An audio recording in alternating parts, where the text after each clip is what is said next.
السلام علیکم پیارے دوستوں، شہزادوں اور شہزادیوں، میرے پیج پہ آنے کا بہت بہت شکریہ۔ میں ہوں اسما تیمور، جو لے کے آتی ہوں آپ کے لیے نئی نئی کہانیاں۔ آج بھی ایک کہانی کے ساتھ حاضر خدمت ہوں۔ یہ کہانی بہت دلچسپ ہے۔ کس کے بارے میں؟ جی ہاں، یہ کہانی ہے شہر ارم کے بارے میں۔ ارم وہ شہر جو شہداد نے بنوایا، اسے شہداد کی جنت بھی کہتے ہیں۔ لفظ ارم کے مختلف معنی ہیں۔ ارم کا مطلب ہے بہشت، بہشت شداد، جنت، پوشیدہ۔ آئیے آگے بڑھتے ہیں اور سنتے ہیں یہ کہانی۔ عرب کے شہر عدن میں شہداد کی بنائی ہوئی جنت ہے یہ، جسے اس نے نہایت عالی شان، خوبصورت، آرام دہ عمارتوں اور دلکش و رنگین باغات وغیرہ سے آراستہ کیا تھا۔ اس کے خیال میں یہ خدائے تعالیٰ کی جنت کا جواب تھا۔ ایک شعر سنیے۔ جہاں تیرا نقش قدم دیکھتے ہیں، خیاباں خیاباں ارم دیکھتے ہیں۔ کیسا ہے شعر؟ آگے بڑھتے ہیں۔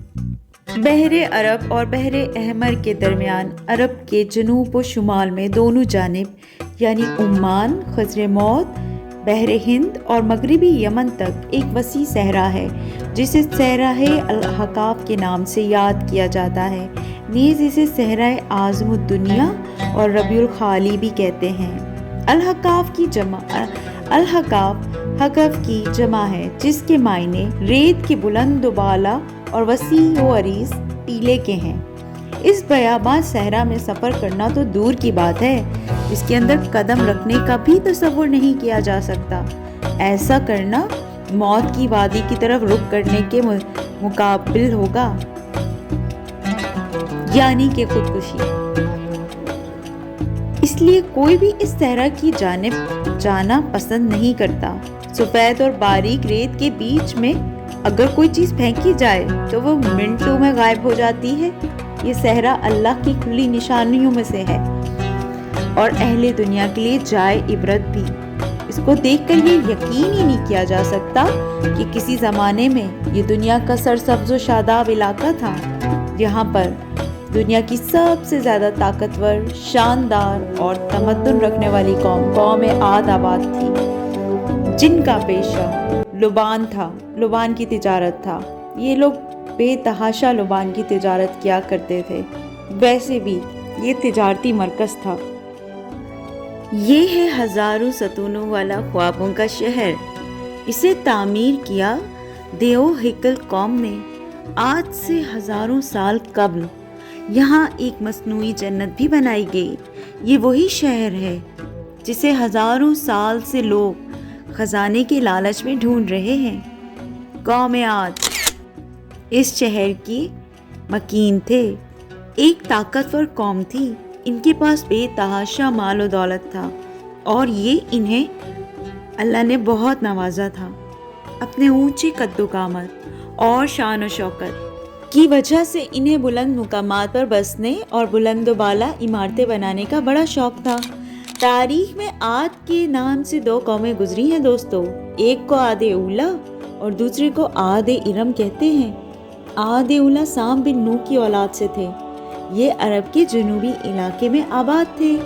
عاد اولا کی طرف اللہ نے حضرت ہود علیہ السلام کو پیغمبر بنا کر بھیجا، لیکن قوم عاد کی بدعمالیوں کے سبب انہیں تباہ کر دیا گیا۔ ان کے تباہ ہونے کے بعد حضرت ہود ان کے بچے ہوئے لوگوں کو لے کر حضور موت کی طرف ہجرت کر گئے۔ ان کی رہائش احقاف کے علاقے میں تھی۔ یہاں اس قوم نے بہت ترقی کی اور اللہ نے انہیں بے شمار نعمتوں سے بھی نوازا۔ انہیں عاد ارم کہا جاتا تھا اور یہ جس علاقے میں آباد تھے، اس شہر کا نام ارم دیا گیا۔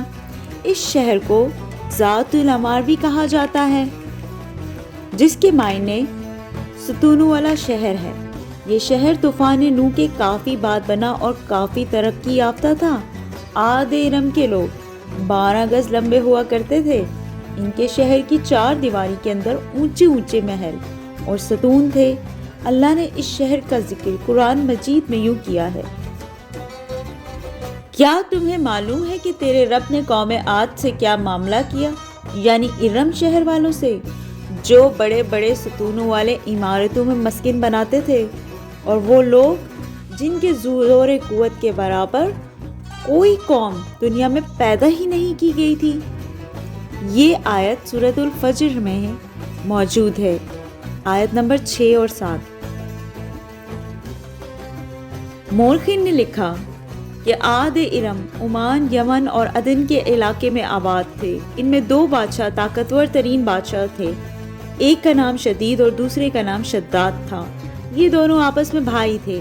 شدید کی موت کے بعد اس کا بھائی شداد تخت نشین ہوا۔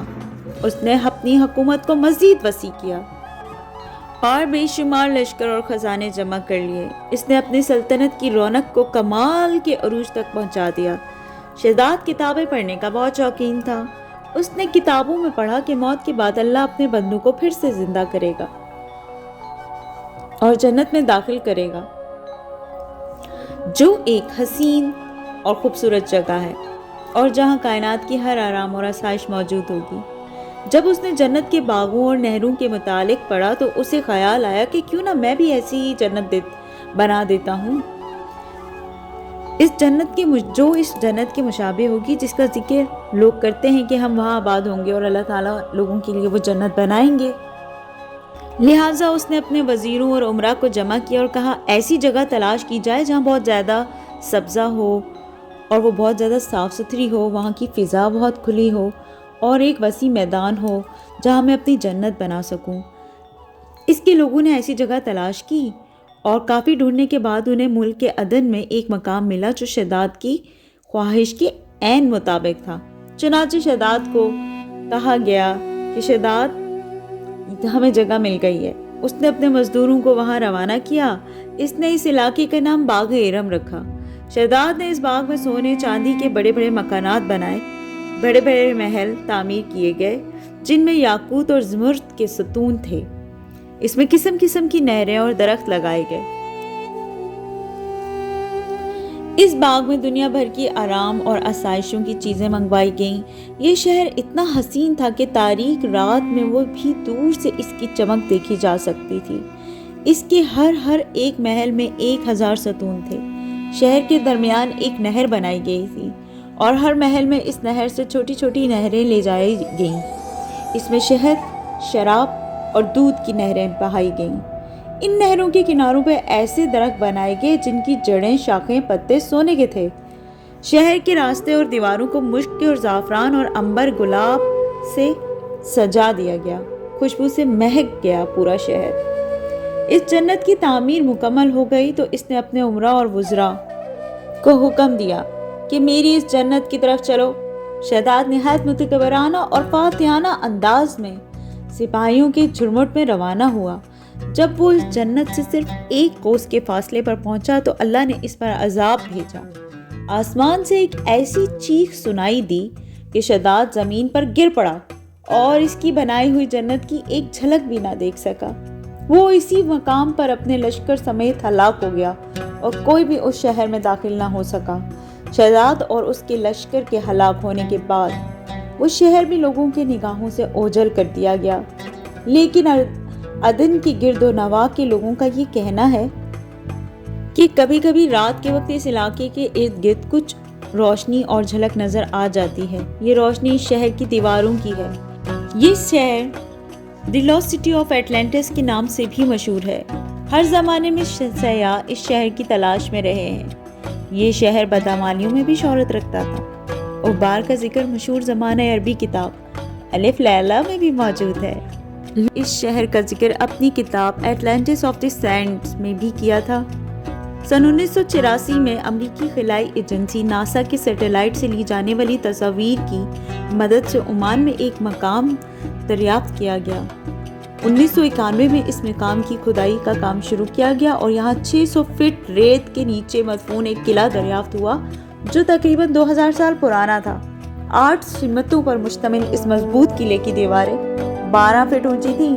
ماہرین کا کہنا تھا کہ یہ شہر لبان کی خرید و فروخت کا زبردست گڑھ تھا جسے ارم شہر کہا جاتا تھا۔